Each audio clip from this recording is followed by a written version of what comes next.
내 하나님이 찾으시는 예배자는 오직 한 분. 안녕하세요. 한 주간도 평안하셨습니까? 어느덧 2022년도 7월이 한 달을 꽉 채우고 우리 곁을 떠나갑니다. 아쉬움도 있지만 그래도 한 달의 마지막이 주일이라 조금은 위안이 됩니다. 한 달의 마무리와 새로운 한 달의 시작이 하나님의 말씀을 들음으로, 하나님께 예배드림으로, 하나님 앞에서 가능하기 때문입니다. 멋지게 7월을 달려오신 것처럼 8월에도 하나님의 마음을 시원케 해드리는 냉수 같은 믿음의 삶이 되시길 진심으로 마음 다해 축복하며 기도합니다. 오늘 7월의 마지막 주에 저희 살아나서 살리는 교회에 주시는 하나님의 말씀은 출애굽기 32장 6절을 본문으로 하여 오늘 내가 드린 예배가 아닐 수도 있다. 오늘 내가 드린 예배가 아닐 수도 있다라는 제목의 말씀입니다. 그럼 세 번역으로 준비된 본문을 먼저 함께 읽도록 하겠습니다. 이튿날 그들은 일찍 일어나서 번제를 올리고 화목제를 드렸다. 그런 다음에 백성은 앉아서 먹고 마시다가 일어나서 흥청거리며 뛰놀았다. 살아가다 보면 매 순간 열심히, 성실히, 부지런히 노력하는 것이 너무도 중요하다는 것을 느낍니다. 그리고 그 최선의 노력보다 더 중요한 것이 있다는 것도 조금씩 더 알게 됩니다. 생각보다 많은 횟수로 정확하지 않은 일에, 첫 단추를 잘못 끼운 일에, 최선을 다하면 안 되는 일에 열심히 노력하고 성실한 경우가 생기곤 했기 때문입니다. 헛힘을 쓴 것입니다. 처음부터 완전히 다시 해야 할 일이 생기기도 합니다. 무조건 열심히 성실히 하는 것보다 분명한 목적이 있고 올바른 일에 최선을 다하는 것이 더 중요하다는 것을 살아가면서 조금씩 더 깨닫게 되는 것 같습니다.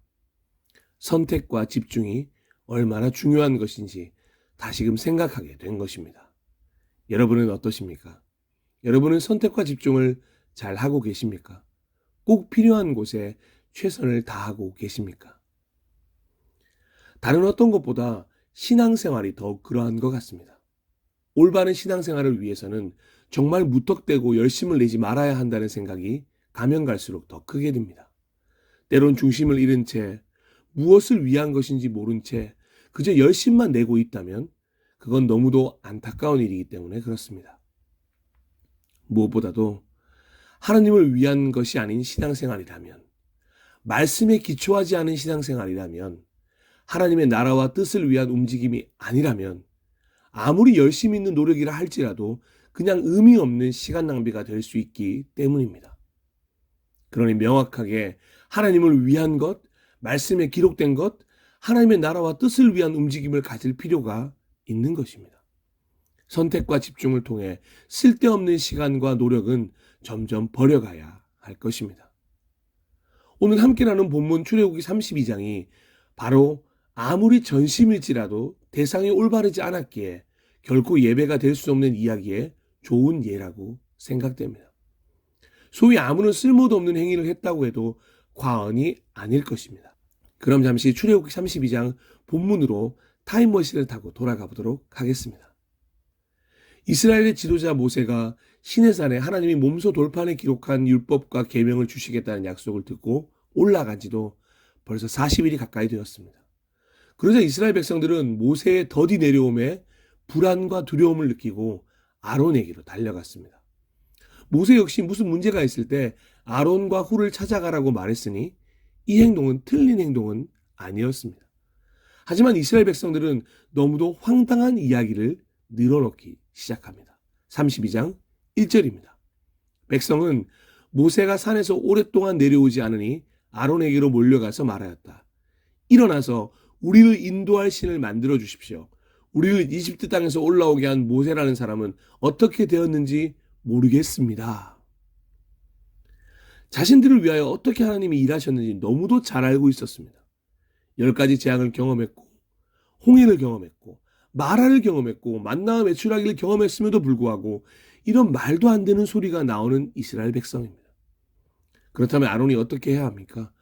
혼쭐을 내줘야 하는 것 아니겠습니까?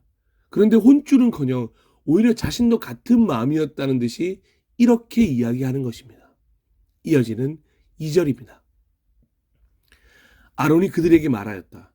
여러분의 아내와 아들, 딸들이 귀에 달고 있는 금고리들을 빼서 나에게 가져오시오. 아론은 진짜 인도할 신을 만들 모양입니다.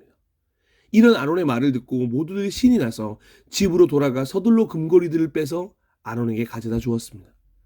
그토록 보고 싶었던 신을 만들어준다니 얼마나 좋았을까요? 그것도 다른 사람도 아닌 아론이 만들어준다고 말했으니 더욱 믿음이 갔을 것입니다. 이집트에서 보았던 신처럼 자신들도 이제 신을 소유할 수 있게 된 것입니다. 3절 말씀입니다.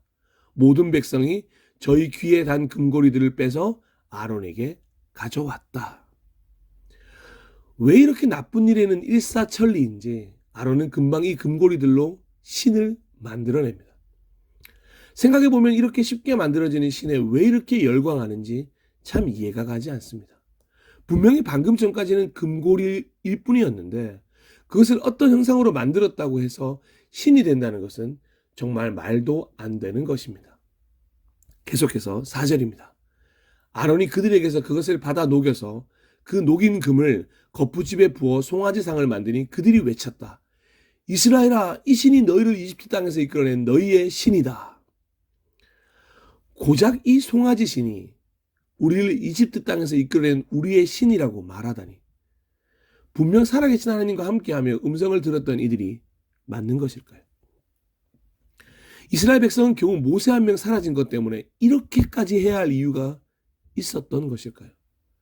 아니면 그들의 마음속에는 이런 눈에 보이는 신이 계속해서 필요하다고 생각해 왔던 것일까요? 그런데 더 심각한 일이 벌어집니다. 아론이 한술 더 떠서 이렇게 이야기했기 때문입니다. 계속해서 5절입니다. 아론은 이것을 보고서 그 신상 앞에 제단을 쌓고 내일 주님의 절기를 지킵시다 하고 선포하였다. 아론이 누구입니까? 모세와 함께 직접 하나님을 만난 존재가 아닙니까? 그래서 저는 아론이 다른 신을 만들어낸 것이 아니라 진짜 이 송아지상을 하나님이라고 생각하고 만들었고 하나님이라 여겼을 것이라 생각이 들었습니다. 눈에 보이는 하나님을 만들었기에 마땅히 그 신상 앞에 제단을 쌓고 주님의 절기를 지키자고 선포한 것입니다. 하나님이 아니었지만 하나님이라고 생각한 것입니다. 분명 하나님이 아닌데 하나님이라고 여기면서 하나님이라고 생각하자고 만들어 버린 것입니다. 그래서 오늘 함께 읽은 본문처럼 이스라엘 백성들이 아침 일찍 아론이 만든 금송아지 앞에 모두 모이게 된 것입니다. 이튿날 그들은 일찍 일어나서 번제를 올리고 화목제를 드렸다. 그런 다음에 백성은 앉아서 먹고 마시다가 일어나서 흥청거리며 뛰놀았다. 하나님 앞에 모여야 하는데 하나님이라고 생각되는 우상 앞에 모인 것입니다. 모든 이스라엘 백성은 그 금송아지를 하나님이라고 생각했습니다. 지금 여기까지 인도하신 하나님이 눈앞에 있는 이 금송아지라고 생각하니 가슴이 벅차 올랐을 것입니다. 실로 자신들이 꿈꾸던 형상이었을 것입니다. 하지만 그 순간 아론과 이스라엘 백성은 하나님이 주신 십계명에 대해서 전혀 생각하지 못하고 있습니다. 출애굽기 20장 4절 말씀입니다. 너희는 너희가 섬기려고 위로 하늘에 있는 것이나 아래로 땅에 있는 것이나 땅 아래 물속에 있는 어떤 것이든지 그 모양을 본떠서 우상을 만들지 못한다. 아멘. 이 계명을 주신 지 고작 40일 남짓밖에 지나지 않았음에도 불구하고 그 누구도 이 계명에 대해서 기억하며 이 슬픈 일을 막을 사람이 없었다는 것이 정말 안타까운 일입니다. 정말 단 한 사람도 이런 말도 안 되는 일을 막을 사람이 없었다니. 그렇게 우상 앞에 모인 이스라엘 백성은 대상이 올바르지 않다는 것도 모른 채 최선을 다해 예배를 드리기 시작합니다. 정말 최선을 다합니다. 그런데 이 모습을 보고 있는데 아이러니하게도 저는 이 모습만큼은 정말 닮고 싶다는 생각이 들었습니다. 이스라엘 백성은 정말 전심으로 모든 것을 다하여 하나님을 예배하기 시작했습니다. 그동안 감사했던 마음을 모두 쏟아내기라도 하듯이 일찍 일어나는 부지런함에 번제와 화목제를 드리고 먹고 마시는 축제를 누리며 일어나서 흥청거리며 뛰노는 모습이 대상이 올바르기만 했어도 참 좋았을 뻔했다는 생각이 들었습니다. 하나님이 이 모습을 보시고 충분히 질투하실 만도 합니다. 혹시라도 6절에 나오는 흥청거리며 뛰놀았다라는 구절을 부정적으로 생각하지 마십시오. 그만큼 번제를 드리고 화목제를 드리며 하나님을 기뻐했다는 것입니다. 이와 동일한 기록이 사도행전 2장에 등장합니다. 사도행전 2장 13절에서 15절로 가보겠습니다. 그런데 더러는 조롱하면서 그들이 세술에 취하였다 하고 말하는 사람도 있었다. 베드로가 11사도와 함께 일어나서 목소리를 높여서 그들에게 엄숙하게 말하였다. 유대 사람들과 모든 예루살렘 주민 여러분, 이것을 아시기 바랍니다. 내 말에 귀를 기울이십시오. 지금은 아침 9시입니다.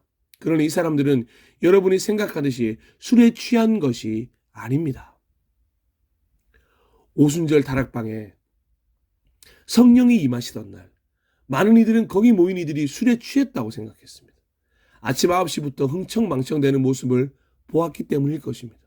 그런데 술에 취한 것이 아니었습니다.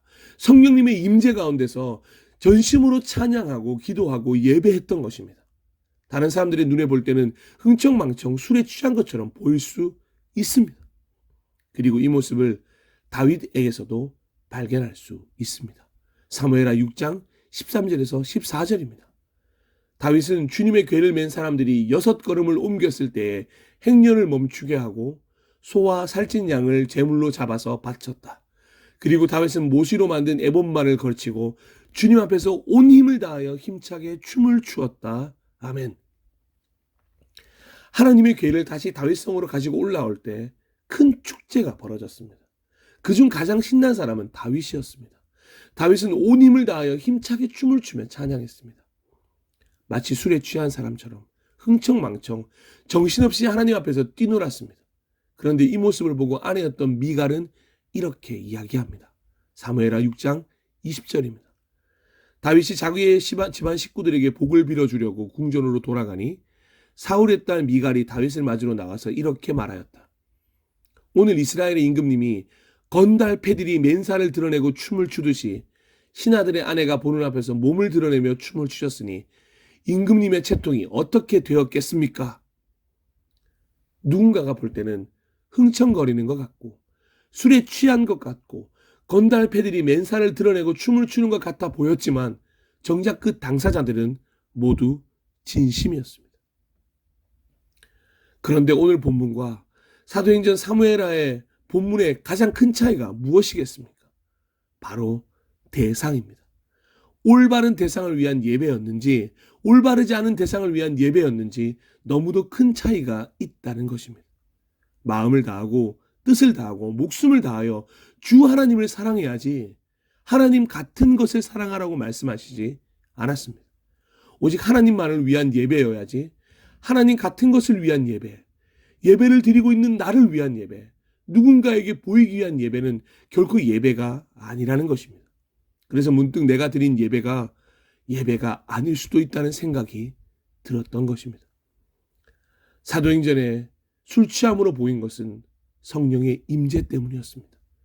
사무엘하에 등장하는 다윗의 열정적인 춤사위는 오롯이 하나님만을 위한 것이었습니다. 그런데 오늘 본문에 등장하는 이스라엘의 백성의 모습은 그저 우상 숭배일 뿐입니다.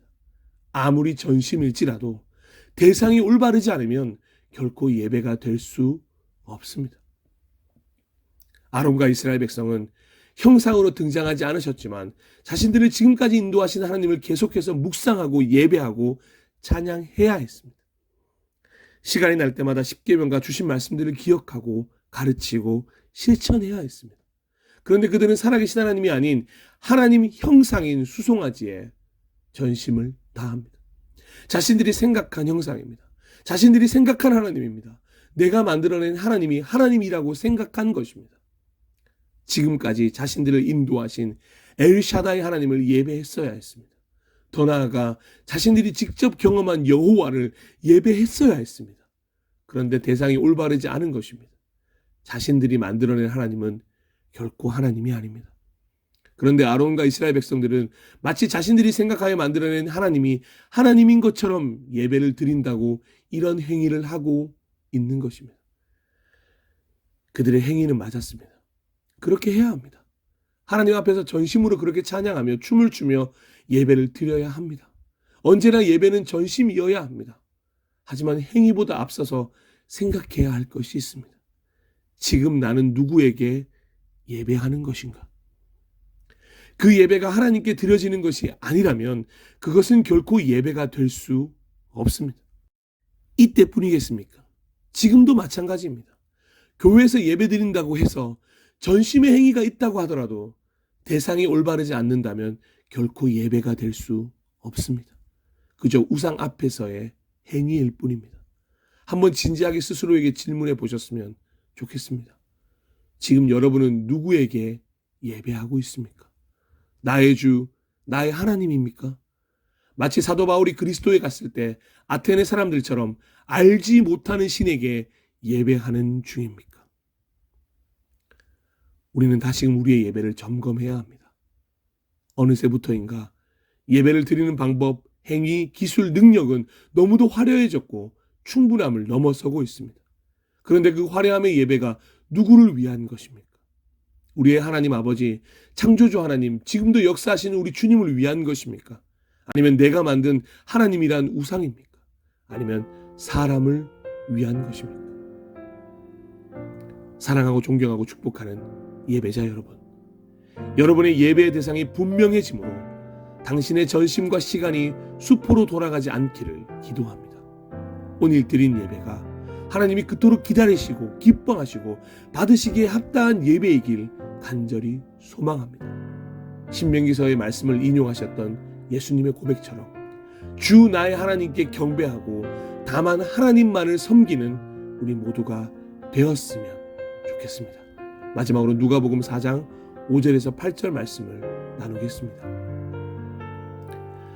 마귀가 또 예수를 이끌고 올라가서 순식간에 천하만국을 보이며 이르되 이 모든 권위와 그 영광을 내가 네게 주리라.